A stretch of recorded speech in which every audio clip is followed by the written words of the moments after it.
اللہ کے علاوہ کسی کا مرید نہیں بننا، اللہ کے علاوہ کسی وہ غیر اللہ جو بھی ہے، زندہ ہے یا مردہ، پردہ کر گیا ہے یا موجود ہے، اللہ کے علاوہ کسی کے پاس نہیں جانا۔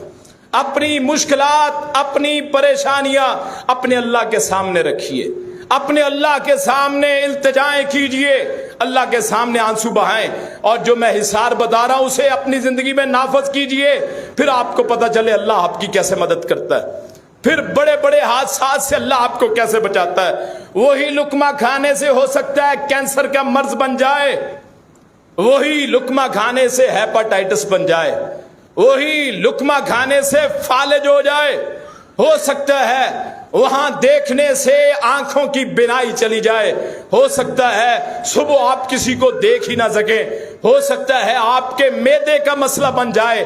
جب یہ 7 کام آپ کر لیں گے، اپنے آپ کو حصار کریں گے، یہ 7 چیزیں کر لیں گے، اللہ آپ کے معدے کو جلا بخشے گا، اللہ آپ کے چہرے پہ رونق بحال کرے گا، آپ کو اللہ مایوس نہیں ہونے دے گا، آخری لمحات تک اللہ تعالیٰ آپ کا ساتھ دے گا، آپ کی حفاظت کریں گی۔ یہ 7 چیزیں، وہ 7 چیزیں آپ سمجھ لے۔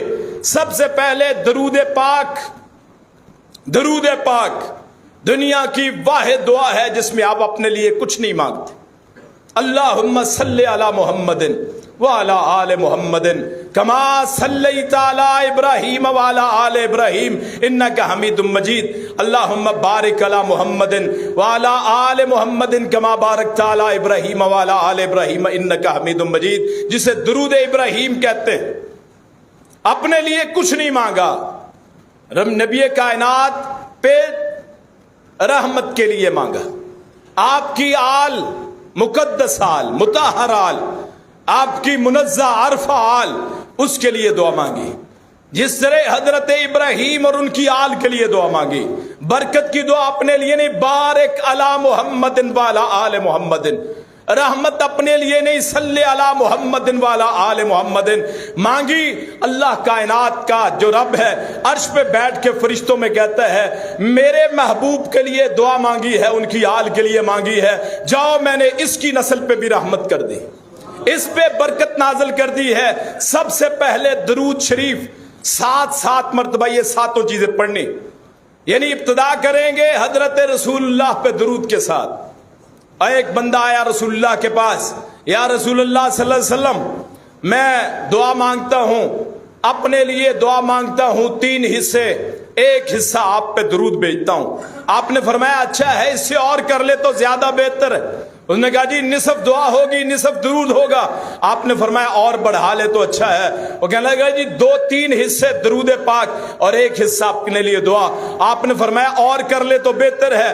اس نے کہا ساری دعا میں سوائے درود کے اور کچھ نہیں پڑھوں گا، آپ پہ درود پڑھوں گا۔ آپ نے آگے سے خوشخبری کیا دی ہے، تو اگر یہ ایسا کرے گا، صرف میرے لیے درود پڑھے گا، میرے لیے رحمت اور برکت کی دعا کرے گا، اللہ کریم تجھے اور کسی معاملے میں پھنسائے گا نہیں، تیری مدد کرے گا، بغیر مانگے اللہ عطا فرما دے۔ درود پاک 7 مرتبہ اپنا بنا لیں، صبح 7 مرتبہ، شام، اور پھر سورہ الفاتحہ۔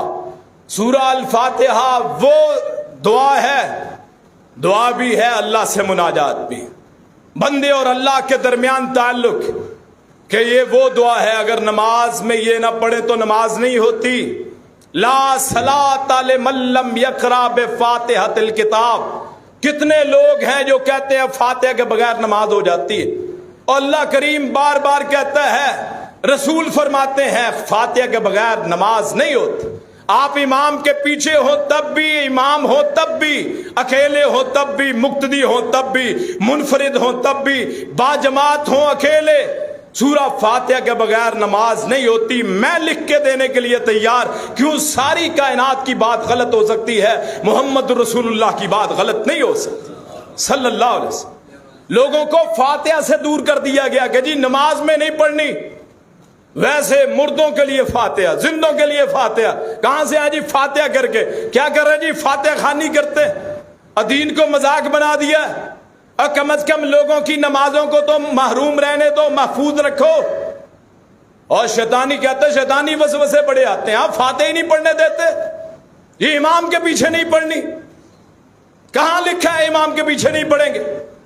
اپنی طرف سے من گڑتا حدیث، اپنی طرف سے مسئلے گڑ لے مولویوں نے، کتابیں لکھ ماری بڑی بڑی، اپنا بھی ستیہ ناس، لوگوں کا بھی ستیہ ناس۔ اور ان لوگوں پہ ہے جو سنتے ہیں ایسے مولانا حضرات کو، ایسے مفتیوں کو، ان کو بڑی عزت دیتے ہیں جو آپ کو آپ کے اللہ سے دور کرتے ہیں کہ سورہ فاتحہ ہی نہیں پڑھنی، اور پھر نماز کس لیے ہے؟ اگر سورہ فاتحہ نہیں پڑھنی تو آپ کی نماز ہی نہیں ہے۔ آپ تصور کیجئے ساری زندگی ماتھے پہ محراب پڑ گیا، لمبی لمبی نمازیں، حاجی بھی ہیں، عمرے بھی کیے ہیں، سب کچھ کرتے، نماز ایک بھی قابل قبول نہیں۔ کیوں؟ رسول اللہ فرماتے ہیں جس نے فاتحہ نہ پڑھی اس کی نماز نہیں ہے۔ تو آپ کی ساری زندگی بغیر نماز کے کیوں؟ آپ فرقوں میں پڑے ہوئے، ہمارا فرقہ کہتا ہے، ہمارا مولوی کہتا ہے، تیرے مولوی تیرے فرقے کی وقت کیا ہے دین کے مقابلے میں؟ یاد رکھیے جو سورہ فاتحہ نہیں پڑھتا اس کی نماز نہیں ہوتی۔ بتائیے جس مفتی سے میں بات، آیت الکرسی قرآن کی سب سے عظمت والی آیت کہ انسان کی حفاظت کرتی، رسول اللہ نے فرمایا صلی اللہ علیہ وسلم جو بندہ ہر نماز کے بعد آیت الکرسی پڑھے اس کے اور جنت کے درمیان سوائے موت کے کوئی چیز رکاوٹ نہیں بن سکتی۔ لوگوں نے کہا اس کی نسل ختم ہو جائے گی، اللہ کریم نے کہا نہیں پیغمبر، انا اعطیناک الکوثر فصل لربک وانحر ان شانئک هو الابتر۔ تیرے بارے میں جو لوگ باتیں کرتے ہیں نا معاشرے والے، نظریں لگانے کی، اس کی نسل ختم ہو جائے، جادو کروا دو، فلاں کرو فلاں کرو، تو یہ پڑھ کے دیکھ، تیری ڈیوٹی ہے، اللہ کریم تیرے دشمنوں کو نیست و نابود کر دے گا۔ اسی عقیدے سے کائنات صلی اللہ علیہ وسلم کا عقیدہ 7 مرتبہ سورہ الکوثر اور پھر سورہ الاخلاص، صرف 5 منٹ میں آپ کے ذہن لوں گا۔ سورہ اخلاص جسے آپ کل شریف کہتے ہیں، آپ کا ثواب، میرے رسول نے فرمایا جو 1 مرتبہ سورہ اخلاص پڑھ لے اللہ اسے 10 سپاروں کا ثواب عطا فرماتا ہے۔ 10 سپاروں کا ثواب، 3 مرتبہ پڑھا پورے قرآن کا ثواب، اور اللہ کی حفاظت، اللہ کا نسب نامہ ایک ہونا، بے نیاز ہونا، اس کے مقابلے کا کوئی نہ ہونا، وہ غنی ہونا، الصمد ہونا۔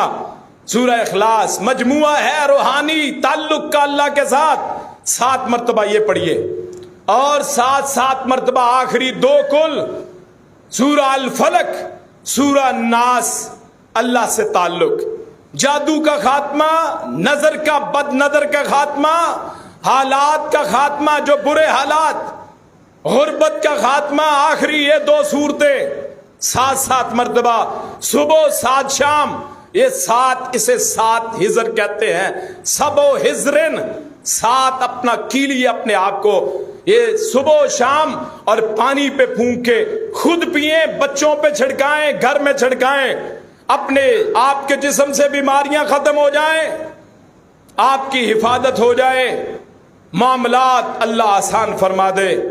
یہ چند کلمات، سب سے بنیادی چیز آخر میں کہ تعلق اللہ سے مضبوط بنائیے، کسی غیر کے پاس مت جائیے، سارے ہی عارضی رشتے، بھائی بہن دوست پیر مرشد فقیر ملنگ، سارے عارضی رشتے، ہاتھوں میں ہاتھ دے کے جی آپ ہماری سفارش کریں، آپ بخشوا دیں، آپ بڑے نیک اور خود نیک بنیے، خود اپنے ساتھ اللہ سے معاہدہ کیجئے، اے اللہ آج کے بعد برائی نہیں کروں گا، اے اللہ میں تیرا مرید، اے اللہ تو میرا مرشد، اے اللہ تو میرا رہبر، اے اللہ مجھے اپنے غیروں کے پاس نہ بھیج، اے اللہ مجھے ضائع مت کر، اے اللہ میری اولاد کو ضائع مت کر، اے اللہ مجھے اپنا بنا لے، اے اللہ مجھے اپنا دوست بنا لے، اے اللہ مجھے اپنا خلیل بنا لے، اے اللہ میرے چہرے پہ تیرا ہی نور برسے، اے اللہ میرے اعضاء میں، آنگ آنگ میں، میرے ہاتھوں میرے پاؤں میں، میری زبان پہ ہر وقت تیرے ہی کلمات برسیں۔ اے اللہ میری زبان کو گندی باتوں سے محفوظ فرما دے، اپنے اور اللہ کا تعلق بنائیے۔ پھر اس کے بعد کوئی کہے جی غربت ہے، کوئی کہے جی بیماری ہے، اللہ تعالیٰ اسے رحمت کا باعث بنا دے۔ اپنے اللہ سے تعلق بنائیے، اپنے اللہ سے شکایتیں کیجئے، اپنے اللہ سے اپنے شکوے کیجئے، علیحدہ بیٹھیے، چھوڑیے دنیاوی چیزوں کو، رسموں کو، مرنے کی رسمیں، زندہ ہونے کی رسمیں، شادیوں کی رسمیں، بیاہوں کی رسمیں، یہ جی اب سالانہ فلاں فلاں چیزیں چھوڑیے، اپنے اللہ سے تعلق بنائیے، اللہ کریم آپ کو ضائع نہیں کرے گا۔ اللہ پاک سے دعا ہے جتنے مشکلات میں گرے ہوئے لوگ، جتنے میرے بھائی ہیں، سارے معاشرے میں اللہ امن و سلامتی عطا فرمائے، اللہ پاک آسانیاں فرمائے، اللہ پاک جتنے محتاج ہیں ان کی محتاجیاں دور فرمائے، اللہ پاک جو قسم کی مشکلات ہیں اپنے خاص ناموں کی برکت سے اللہ پاک مشکلات کا خاتمہ فرمائے۔ آخر دعوانا ان الحمد للہ رب العالمین۔